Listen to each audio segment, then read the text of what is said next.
Yonboz kapı. Yana.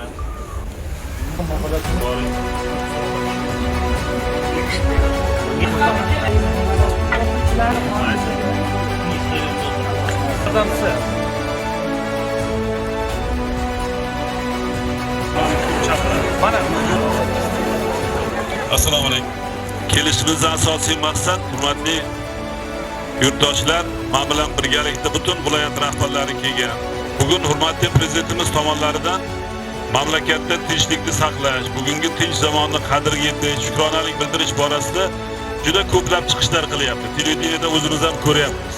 Lekin baribir bizga tayinlaganlarki eng chekka qishloqlarga borib, chekka hududlarga borib odamlarning kayfiyatini o'rganaylik, ular bilan muloqot qilaylik. Fuqarolar bilan gaplashdik.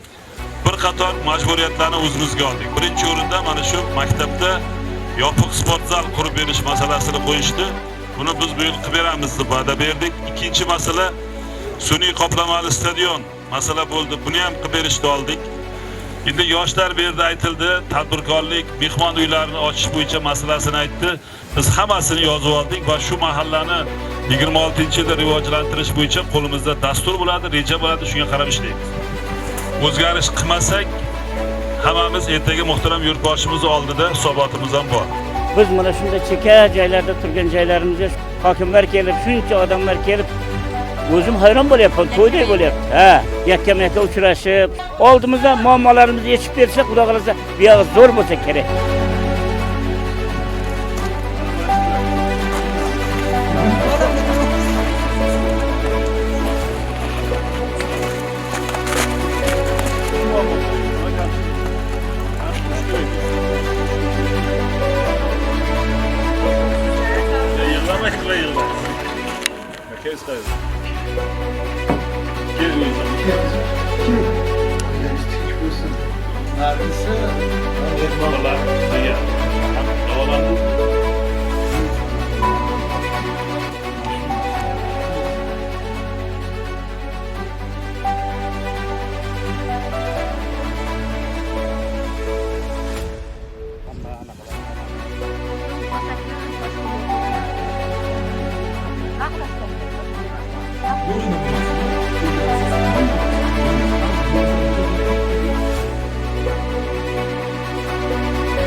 Maktabimizda bironta stadion 3 kungacha mavjud emas, sport zallari ham mavjud emas. Mana shu masalalar ko'rib chiqilib, hammasi hal bo'ldi. Xudo xolasa bundan buyog'iga yurtimiz, mahallamiz hududida shunday stadionlarning borligi sababli o'sha Beshtashavs olimpiadasi doirasida ham viloyat darajasiga chiqishi yoki respublika darajasiga chiqib, O'zbekiston sharafini jahon darajasida himoya qiladigan sportchilar yetishib chiqishiga biz ishonamiz.